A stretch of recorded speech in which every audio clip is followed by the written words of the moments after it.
Hi guys, so let's try to understand what is update statement in SQL.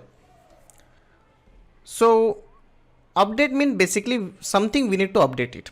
Now what is update? Let me take one example. Let's say there is one employee table is there and the employee table is looking like this: ID, name and salary.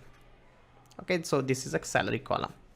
So ID is 1, name is let's say Ankush, and the salary is 10,000. Okay, this is the salary.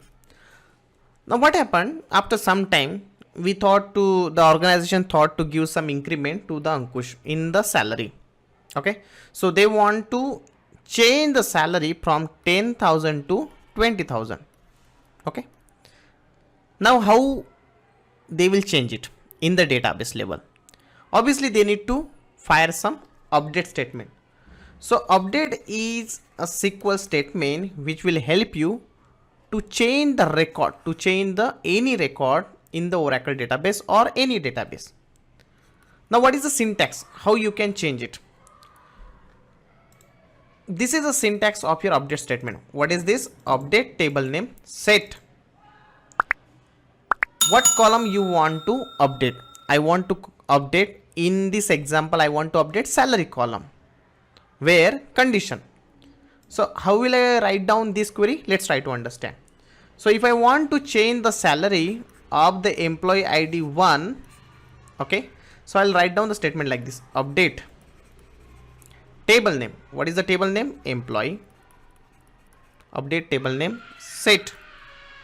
Salary equals to, what I want to set? I want to set the salary 20,000, but of which column?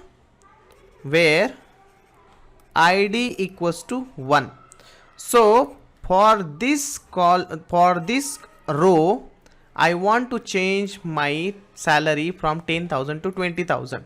If I have any other row which is saying XYZ and again 10,000, it will not change the salary for this, because ID is, we have written the condition ID equals to 1, so only this row will get updated. So every time whenever you want to update something, you need to use the where condition. So we'll need to filter out the data, and based on the filter we will make the changes. So set is a keyword and update statement. Let's try to see this practically. Thank you.